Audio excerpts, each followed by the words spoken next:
All right. Hello, everybody, and welcome to this second video I'm recording on the BitcoinReady.me platform, specifically the YouTube channel. Yeah, like I said in the email that I've sent, the newsletter, if you haven't subscribed to the newsletter, make sure you do it every Saturday, sending some insights, lessons, or updates regarding Bitcoin and the market. And here in particular, I'll be covering some data as to what is going on in the market. We'll cover some bullish, some kind of not so bullish, let's say, or neutral. And also this time I'll try to show some bearish trends or potentially signals that we're seeing in the data in terms of what is happening on the market right now, right? So let's without waiting for much, just check out some charts I've prepared here. Like you already know, I'm following here BitcoinStrategyPlatform.com with the Rational Root, who's doing some amazing work. And here on this chart, I just want to kind of essentially point out and share that this chart, what it shows us, obviously here with the pink you have the Bitcoin price, and the green one is really the short term holder supply, which is a proxy for kind of the demand, how high the demand is for buying Bitcoin right now. And as you see, although we've discussed that demand is relatively high in the past video, historically speaking, we're certainly not in a mania phase right now. So in that sense, you can clearly see that the mania phase is happening pretty much every time we have after the halving, when we have a bull run. That's when things really go crazy, and your average person wakes up to the fact that hey, this thing is going up, and they're buying it just because it's going up. They have no reason what they're buying, right? This is not where we are today for sure.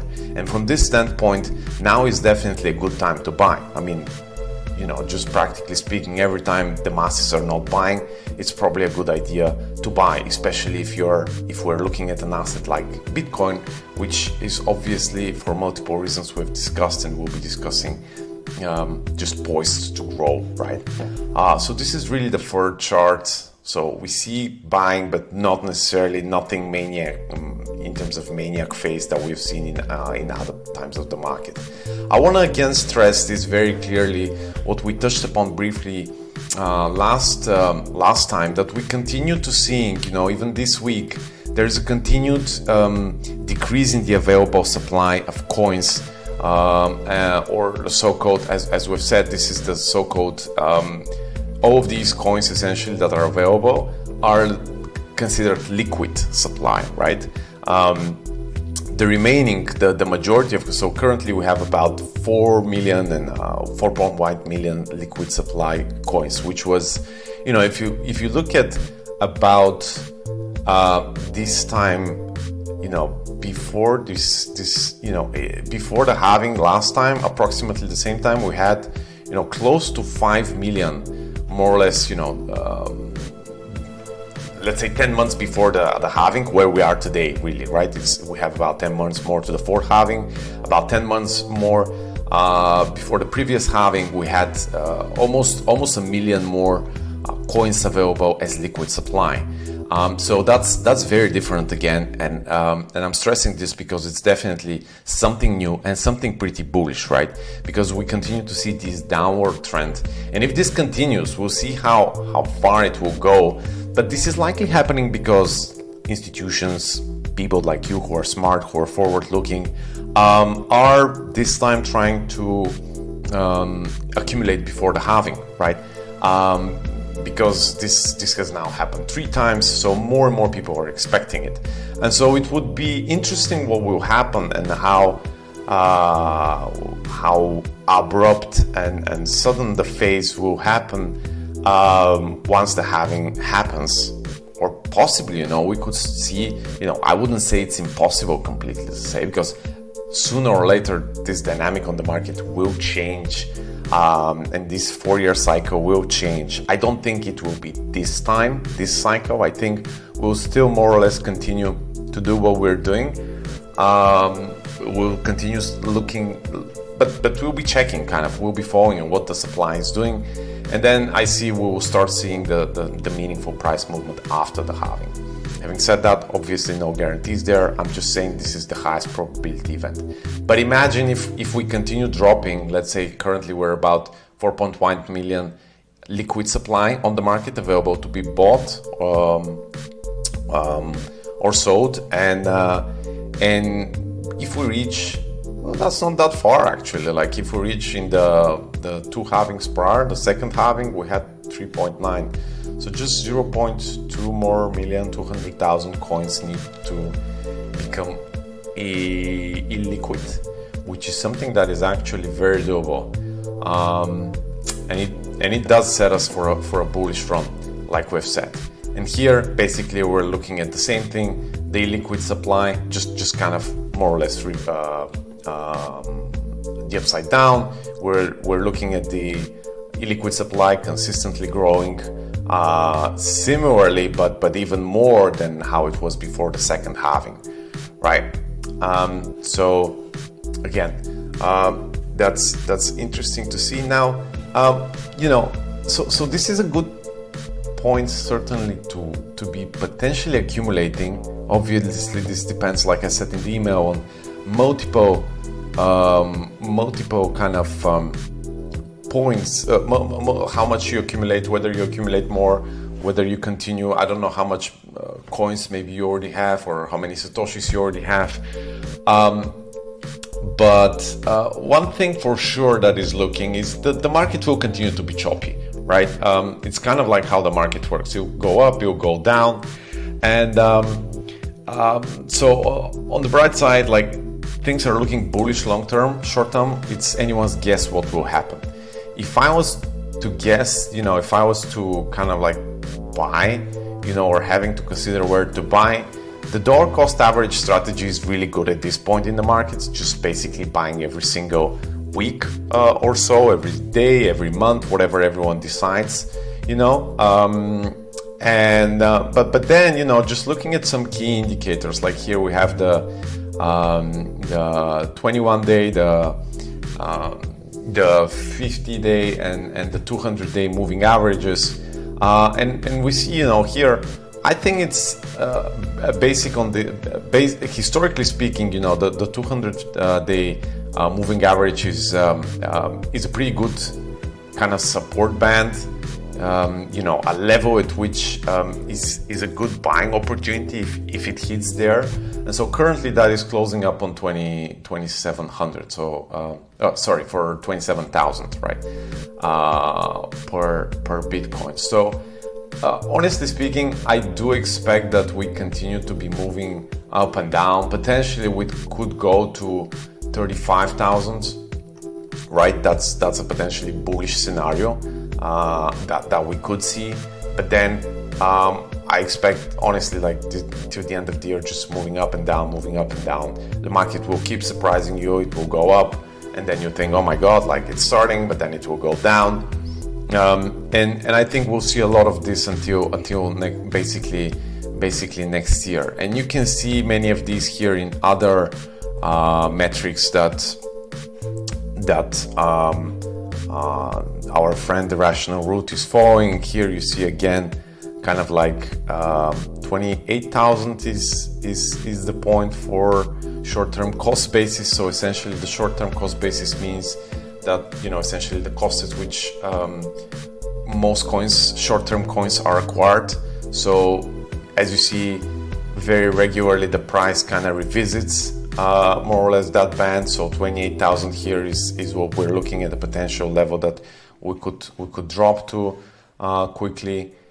Here, key levels again that the Rational Root has identified, and again, like as you see, these levels have a history of being revisited. So again, 27 to 28,000. So 28,000, I would say, if one places his or her limit orders or just follows the price, are potentially good levels at which could be accumulated over the coming months.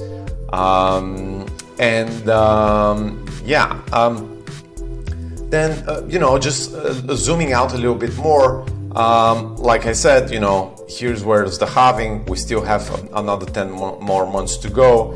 It's easy. I would say we're gonna be ranging, significantly between, I would say the lower band currently is 25,000. If a recession does indeed hit, maybe slightly below, though I wouldn't really expect going below 25k, and then up to 35k is like a decent band that is likely that we're hovering around in this coming 6, 7, 8, 9 months or so. And then this is another interesting also chart which kind of gives us a neutral again view of the market, which is a chart again by the Rational Root, who is essentially plotted this chart where each rotation is a full market cycle. So this full rotation is 4 years, starting at the top in 2009. And so here we are right now as we speak in July of 2023, right? And this is like basically 1 year where we're almost partway through the year, halfway through the year, and we expect a lot of more or less the same throughout this year until the end. The bull market would probably start kind of later on. And again, this chart kind of gives us potentially actually looking at it right now, and that's something of more of like, here moving on to the more negative potentially thoughts as to what might happen on the market, is that what we've seen here is that during the last 4-year cycle, in this first half of the year, we had like a very significant price increase. Here we've also had a good price increase, basically the greenish dots. And in the second half, we got a meaningful drop, right? And we can see this here on the chart as well, where so here's the past cycle. We had the bottom, which was in 2018 and early 19, very similar to what we got this time in late last year and early this year. Then we rebounded right now. That's what we did last time. It's just that last time it was a very, very strong rebound. I would say significantly stronger than what we have now. And then following down, we got a second half of the year was way more kind of downward trendish. And so it's sort of likely that we do something similar if we're to continue following. Obviously, we may not follow it this time because it's different, right? We have quite more positive news, qualitatively speaking, on the market than we had back then. I would say not much was happening in the Bitcoin space in 2019, second half of 2019. Whereas now we have the big guys, BlackRock, the institutions that are entering, that have shared their new institutional products, which will let people enter. So that's way more bullish, I would say, on that front. Maybe we don't see that much going down, but more like sideways. But in this kind of anyone guess, it's all about probabilities as to what will happen. I would say the largest and safest bet is just you assume we're going to be around 30,000. We're certainly going up and down, and just either dollar cost average or kind of or potentially look for drops. And when the price drops, that could be also when everyone is selling. That could be also a good point when you accumulate. So yeah, that is kind of the big picture here. And then something negative, just so we have some kind of different also things to look at, is this also interesting chart that is the transfer volume from Bitcoin miners to exchanges of Bitcoin. So basically speaking, obviously miners are mining Bitcoin, and sometimes they hold some of the Bitcoin that they mine, but other times they sell it, right? They need to pay for electricity. Sometimes they need to sell quite a bit of it. And we're currently in this very interesting phase where we've seen a lot of miners, or we've seen miners send significant amount of Bitcoin to exchanges. And interestingly speaking, however, this has not resulted currently in the price going down. You know, it actually, like, even as they continue to send Bitcoin to exchanges, which normally should be for them to sell the coins, the price has actually increased and is now at a high of 31,000 or so, right? So that is very interesting. What are they doing? Maybe they're gonna sell, you know, potentially a negative sign. Maybe they're considering to sell some coins, which could, you know, bring us back to, again, this 28,000 level that we mentioned, or maybe even lower. But it's an interesting and various perspective, because as you see, previous times where we have had such peaks in coins moving from miners to exchanges, we've had normally some drops. Other times, obviously, there's, you know, once the drop happens, then miners are selling just because they fear that it might drop further and they still need to pay their kind of the costs of their business, which is kind of the most important thing, right? We zoom out more again.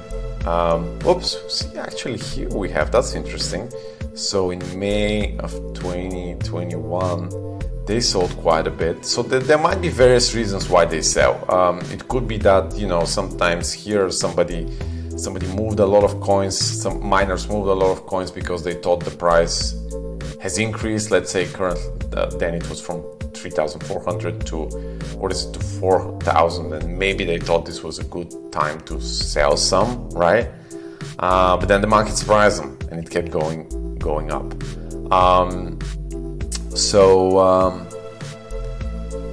So we'll see. But it's very interesting, this trend that we're seeing right now, because as you see, historically speaking, it's quite a lot of, actually, see, like even when we zoom out more, this is from 2017, this is a lot of coins that are being that miners are sending to exchanges. So we'll be watching out. That's interesting, what will happen.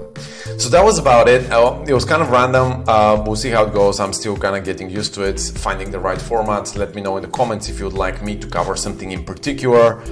Feel free also to send me an email, you know, or to reply to the email you're receiving through my newsletter on bitcoinready.me.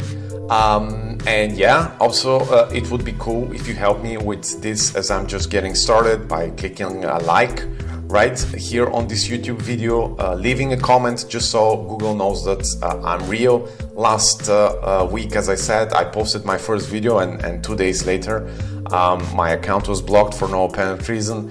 Thank God at YouTube they recovered the account relatively quickly, just a few hours. I've had, like I said in my last newsletter, quite more troubles with Instagram, and recently with LinkedIn a little bit, but we keep on because this is important. People need to understand, people need to learn, and I'm here to help more people learn, because this is a huge transition. As we have discussed, it's the biggest wealth transfer that's happening. We are living through, you know, just absolutely historical times.